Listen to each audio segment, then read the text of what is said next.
तर हरियाणामध्ये काँग्रेसचा पराभव होताच मित्रपक्ष आक्रमक झालेत। निकाल जाहीर होताच आता पुन्हा एकदा उद्धव ठाकरेंनी मुख्यमंत्रीपदाचा चेहरा जाहीर करावा अशी मागणी केली आहे। काँग्रेस आणि शरद पवारांच्या राष्ट्रवादीने मुख्यमंत्रीपदाचा चेहरा जाहीर करावा, मी जाहीर पाठिंबा देईन असा पुनरुच्चार उद्धव ठाकरेंनी केला। एकतर्फी आग्रह होऊच चालत नाहीये, कारण मला काय पाहिजे, मी 1.5 महिन्यापूर्वी षण्मुखानंद हॉलमध्ये महाविकास आघाडीचा जो कार्यक्रम झाला तेव्हा जे जाहीर केलं तेच सांगतो। कारण उल्काताई तुम्ही बोललात की महाविकास आघाडीमध्ये जर काही वाद होणार नसेल तर, मी तेव्हाही बोललो आत्ताही बोलतो, काँग्रेसने आज नाव जाहीर करावं किंवा राष्ट्रवादीने करावं, काँग्रेस आणि राष्ट्रवादीने एकमत बघावं। मी त्यांच्यापैकी कोणी नाव जाहीर केलं तरी माझा आत्ता पाठिंबा तुमच्या सगळ्यांची साक्षीने देतो।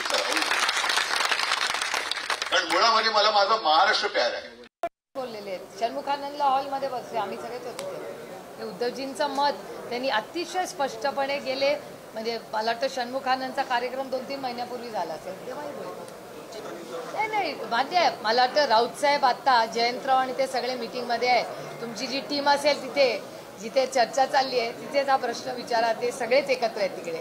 हनबनचा विषयच नाही, आमच्याकडून तर काही प्रॉब्लेमच नाही। आदरणीय पवार साहेबांनी आधीच सांगितले आम्ही रेसमध्ये नाही, तेव्हा आमचा काही प्रश्न येतच नाही। त्याच्यामुळे अनबन कधी होते, जेव्हा 2 लोकांना एकच गोष्ट हवी असते ना, तेव्हा प्रॉब्लेम येतो।